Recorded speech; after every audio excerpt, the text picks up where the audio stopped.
do any writing, I want you to listen to me first, okay? The first thing we learned about a couple weeks ago before spring break was mitosis. All right? Mitosis is the process that makes two somatic cells every time one cell divides. And this is going on throughout every cell in your whole body, okay? Those cells are diploid, meaning in a human being, they'll all have 46 chromosomes, and they are genetically identical to each other. If I was to take a cell from my arm and a cell from my liver and look at the chromosomes, I wouldn't be able to tell the difference because they're genetically identical, okay?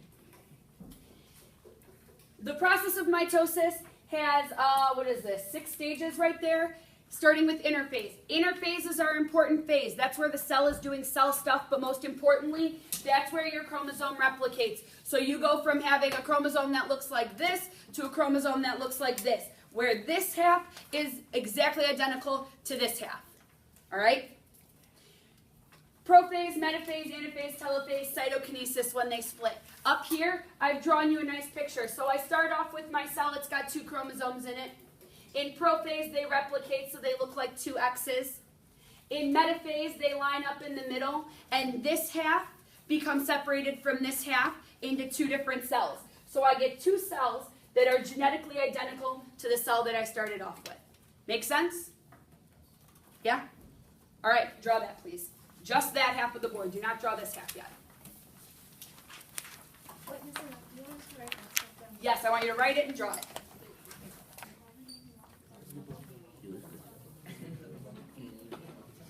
All right, ready to talk about meiosis? Yeah. Okay, so meiosis is the other process our bodies do. It might be more important than mitosis because without meiosis, you would not be here today. So ladies, inside your ovaries, you have specialized cells whose job is to only make egg cells. And you were born with all the egg cells you will ever need. Okay, and Mr. Franta and I calculated it's about 400 egg cells. So from the day that you first get your period, that's when you release your first egg cell, until you go through menopause, that's when you've all run out of all the egg cells that your body has ever made for you. Okay, about 400 of them. Menopause is the time when some of your moms or aunts might be going through it, where they get hot flashes all the time and they drive in the winter with the windows rolled down, and sometimes they're a little cranky like my mom was. Okay, but we are already born with all of the egg cells we'll ever need. Our bodies have already finished meiosis. We don't do meiosis anymore. Okay, gentlemen, your bodies have been doing meiosis since the day you were born, and they will do meiosis until the day you die. You will make sperm from then until the day that you are dead in the ground, and that means that you can be a dad at any time, any place, as long as you have somebody to have babies with. Yeah. I have one friend, I think her dad just celebrated his 93rd birthday. She's my age. She's about 34. Okay. So basically, if you do the math, I don't know what the story was, but he was in his early 60s when he Yep. her. So it is possible. So meiosis is happening in boys probably as we speak, to be quite honest with you, okay? Meiosis is special. Yeah, Max. Haven't we actually been doing meiosis like for puberty? Because you can't produce that like when you're born. I have to check on that. As far as I know. Yeah, and so would I. I was just always, I never thought of it like that. I think puberty is when you're able to actually use any reproductive organs for their intended purpose. Yeah. I think that's what it is. Doesn't mean you're not making it. But puberty is like when you are turning into an adult, I guess you could say. So meiosis is special, and it's different from mitosis. Mitosis makes 2 cells, meiosis makes 4. Mitosis makes somatic cells, meiosis makes gametes. Mitosis makes diploid cells with 46 chromosomes, meiosis makes haploid cells with 23, which makes sense because 23 chromosomes in a sperm meets with 23 chromosomes in an egg, and they make a baby with how many? 46. 46, and that's what we want. And finally, they make genetically different cells. no two sperm and no two egg are going to have the same genetic makeup. And that's good, because it means you don't look like your brothers or your sisters or your moms or your dads. You see those like extended family pictures where it's like 4 family members standing next to each other. Usually you'll have a couple that look similar, but then you'll have one that looks more like the other parent. Okay. Similar but not identical, that's the key. Or like my niece and nephew. They're twins. My niece looks a lot like her mother. My nephew looks just like his dad. Okay. Does not look like he could possibly come from my side of the family. Okay. My boyfriend's family, him and his oldest brother, look exactly like their dad, and his middle brother looks exactly like their mom. And if you're a Kardashian, you still look like a Kardashian. Yes, and if you're a Kardashian, you still look like a Kardashian. But you notice like they're... Even if you're a Kardashian West, you still look like a Kardashian. Yeah. So here's my picture. So you start off with a cell like this. Remember, these are called homologous chromosomes, meaning they have the same genes on them from dad and from mom. Max, can you come up here?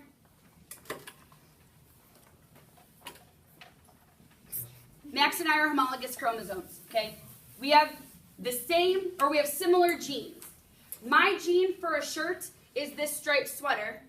His gene is a gray t-shirt. My gene for pants are these maroon colored straight leg jeans. His are khakis. My gene for shoes are these black flats. His are these white Vans, okay? We are homologous chromosomes. The same types of genes, shirt, pants, and shoes, different variations, okay? So homologous. If we were to do crossing over, what would happen is first we'd have to replicate, so we'd look like this. Okay? And then perhaps I would take off my left shoe and Max would take off his right shoe and we would switch. We're not going to do that. Okay? So then this half of me would look different from this half, and both of these halves would look different than Max's halves. Does that make sense? Yeah. Crossing over in homologous chromosomes? Awesome. Thank you, Max. Okay. Meiosis 1 separates my homologous chromosomes. So after meiosis 1, Max would end up in one cell, I would end up in another cell. And after meiosis 2, this half of me would end up in a cell, and this half of me would end up in a cell, and Max's left would end up in a cell, a third cell, and his right would end up in a fourth cell. 4 absolutely different genetic variations. Cool? Cool. I have one more thing I want to add to this. Keep adding things every class period, okay? Just imagine what it will look like tonight, which you've already thought it like 30 different times. Spermatogenesis makes 4 sperm.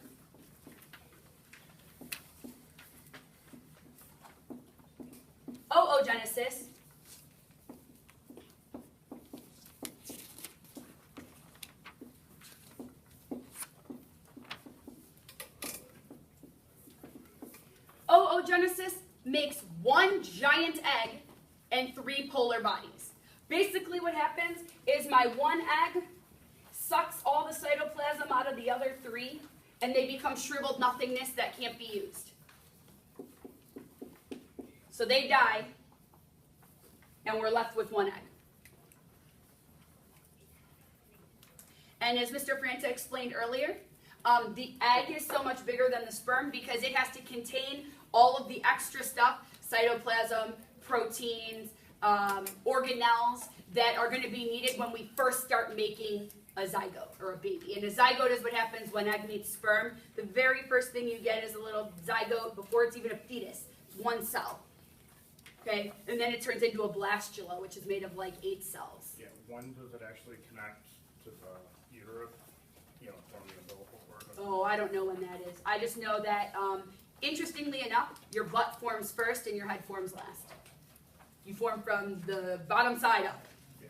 So your intestines and everything else first, and then your head comes last. So basically what we're saying is like I think it's like that first week, first couple days, you're basically a couple cells and you're kind of bouncing around, okay? And then when you actually kind of like connect to the cell wall in the uterus, then that's when I think you start to form the umbilical cord, and then your mom will start feeding you. So Yep. basically you need that. The material to survive for that first couple days. Okay. Make sense? Anybody ever seen Look Who's Talking Now? One person, that movie's old. In the beginning of the movie, it shows the conception of the person and all that stuff. How do we feel about this so far? You pretty much just learned meiosis. Now we're going to go through some actual notes. I know, we have more. We have like a PowerPoint that we need to do. Because I outlined some things that you need to know that we didn't talk about in my very simplistic drawing. Are we all good up here? Okay, go to the PowerPoint notes, please.